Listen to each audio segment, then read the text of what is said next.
Well, hello everyone. How are you today? Hope you're having a fantastic day.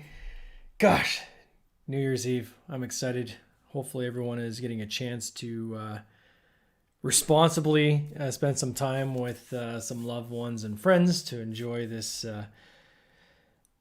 end to what's been a crazy year for a lot of people, I'm sure. And it's been a year of absolute craziness, but a lot of year of change too. And I had a great chat last night with Daryl Andrews on the Board Game Binge podcast, and hopefully you got a chance to check it out. If you haven't, on the YouTube channel, check it out, or anywhere you download your favorite podcast, you can check it out there and listen to it. And it was a great chat. And one thing that kind of really hit me is when he was talking about reflection and how, not just because this year has been a crazy year, but every year he takes kind of the end of the year holiday time to kind of reflect, think back on what he tried, what worked, what didn't work, and where he wants to kind of go next. And just the way he articulated it, I thought, gosh, I got to do more of that. I often have kind of my New Year's plans and so forth, but I think rarely do I actually just sit back and kind of evaluate everything and say, what do I want to keep doing? What do I want to stop doing? And what's some new things I want to try?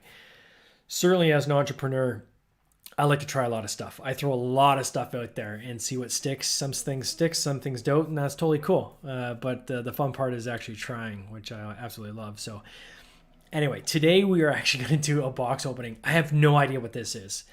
I've backed a ton of games this past year, and now that the shipping container issues are starting to resolve themselves, I'm starting to see some of these games that I've backed a year and a half ago that are starting to kind of come in pretty regularly now.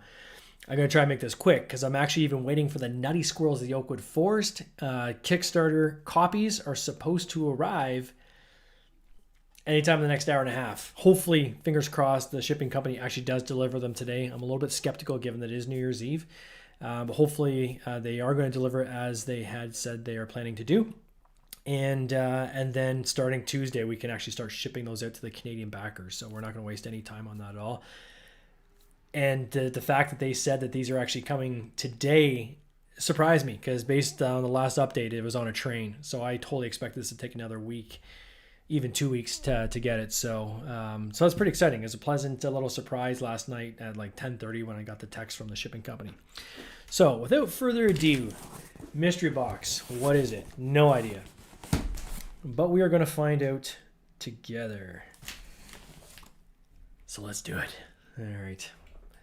Go to my trusty box opening cam and get my knife. And very gingerly open this up so I don't ruin whatever gold is inside.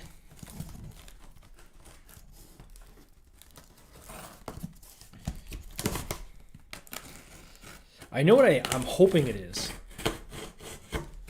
I'm hoping it's Pacatuna because I've been waiting for that game for quite some time. And I know they had a lot of issues with their manufacture as well as the shipping. And I saw some updates that there's some stuff that was on its way a few weeks ago. But it could be something else. Let's see.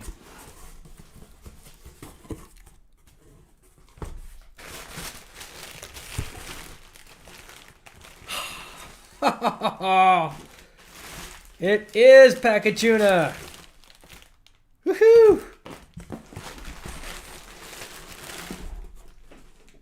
I'm going to keep that box, and I am going to re-gift that box to someone else when I deliver the Nutty Squirrels of the Oakwood Forest game, because that's a perfect box in great condition. Little ticket from Core Master Logistics saying thanks for the pledge. Let us know if there's anything missing. I think I opted for the bag. Maybe they threw it in. I forget.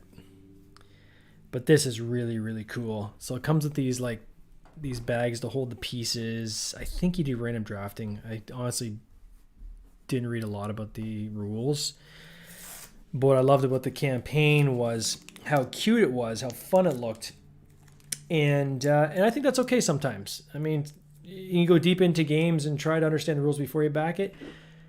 And sometimes I'll just back a game because I'm like, I like the general idea of this one of actually having your llamas or alpacas, I guess. Is it llamas or alpacas? Not sure.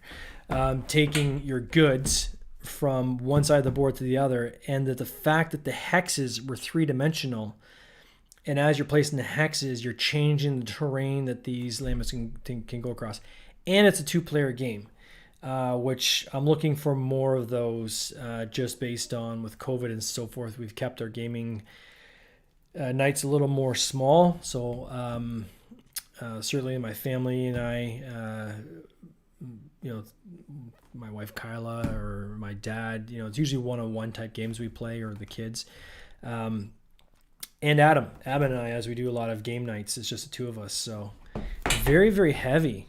And that's probably the tiles. I'm going to get this on the table this weekend for sure. Let's see if I can open this up without cutting the box. All right.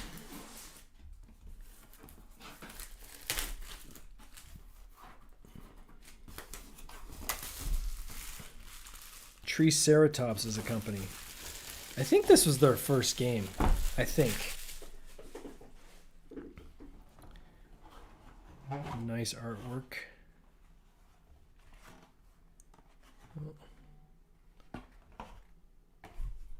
Let me see, that's Adam trying to WhatsApp me as we speak. Nice little punch outs. Got a second bag. So what's the other bag for? Maybe just to hold all the pieces. There's this bag. Here's like the resources you pick up and carry. Here's the llamas. What's this? Stickers. I don't know what that is, but I'm sure the instructions will explain it. So check these guys out. I don't know if you can see that. You got the little llama. You can I'll hold up to the camera here in a second. Let me get a piece of resource in them. So this is the llama. I'll switch camera views. So you got these little guys here, and then you put the resource on his back. You take it to the different locations, you unload it, and you get points. So that's, I think, the essence of the game. So you didn't really need to read the rules. I mean, it's pretty... The object seems pretty straightforward. But there is some assembly required here.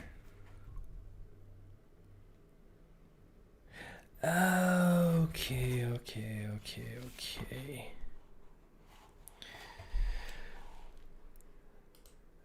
Some assembly required for sure. So what those little sticker things were that I'm like, oh, what are these stickers for? And these guys here are actually to build, you have to build the 3D tiles yourself. So they don't come as dual layer pieces, I don't think. No, they don't.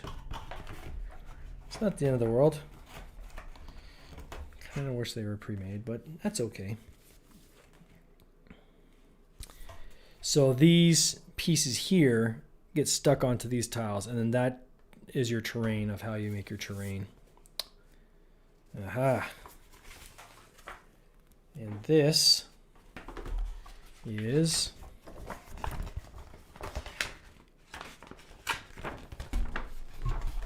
the game board?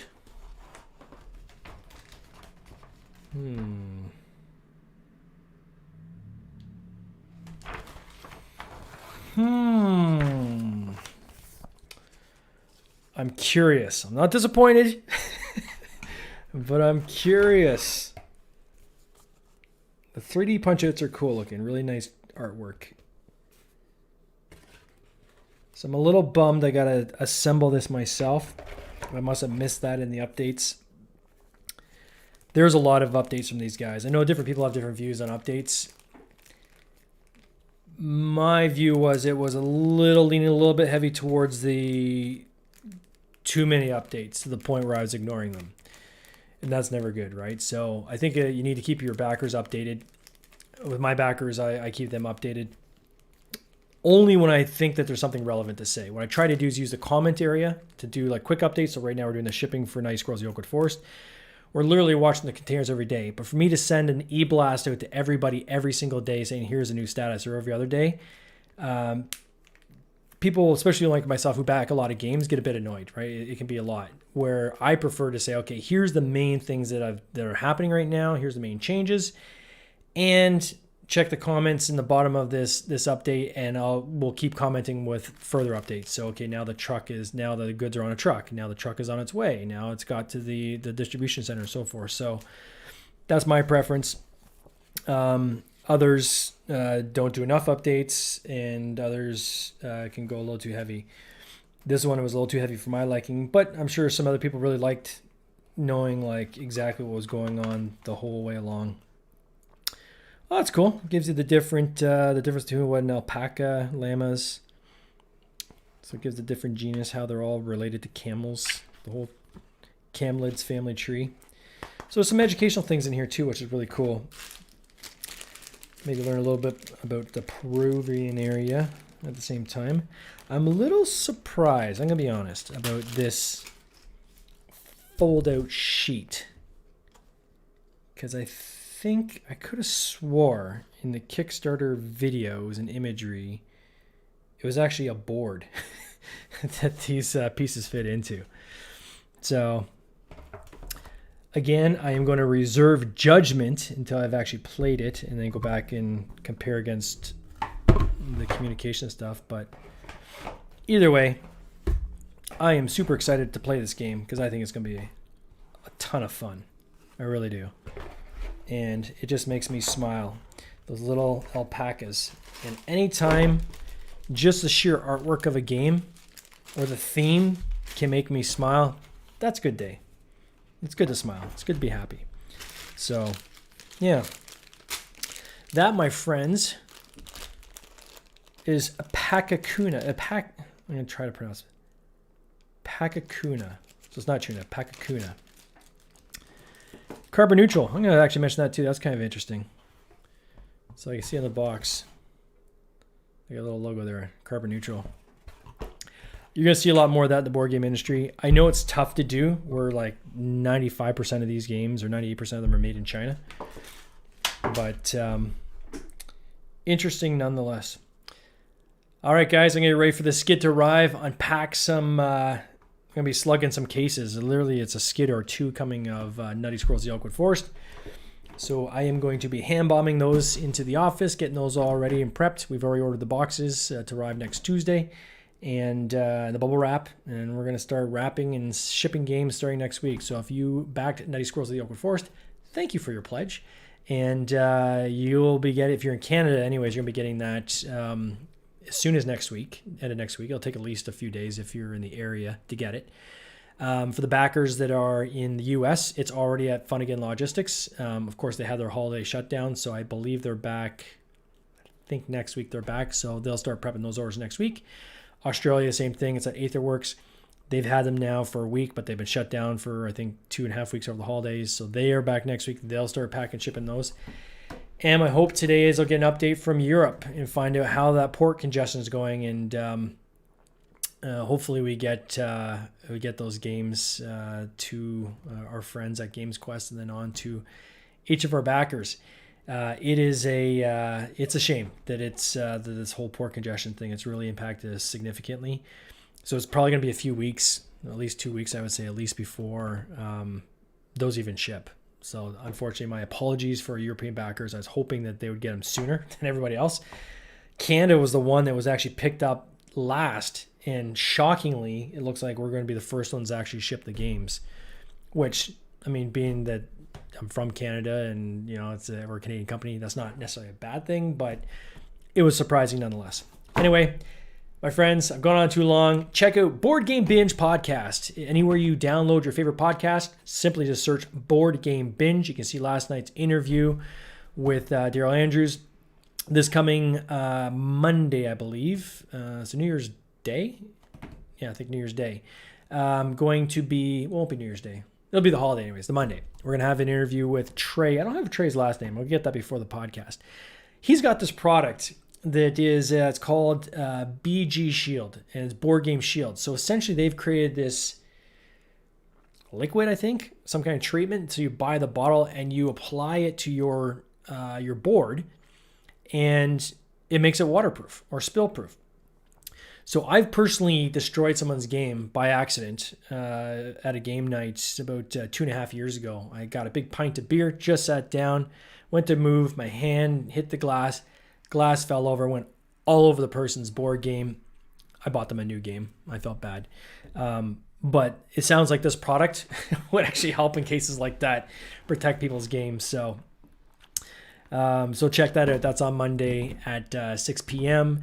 Goliath Games, we're trying to get the president on the podcast soon for that as well. That might be next Thursday. We're just trying to hammer down the details. So lots of podcasts still coming, guys. And thanks again for all your support. Happy New Year. Cheers. This has been an episode of the Board Game Binge podcast, hosted by James Staley, produced by James Staley and Mike Bruner, with original music by Nick Smith.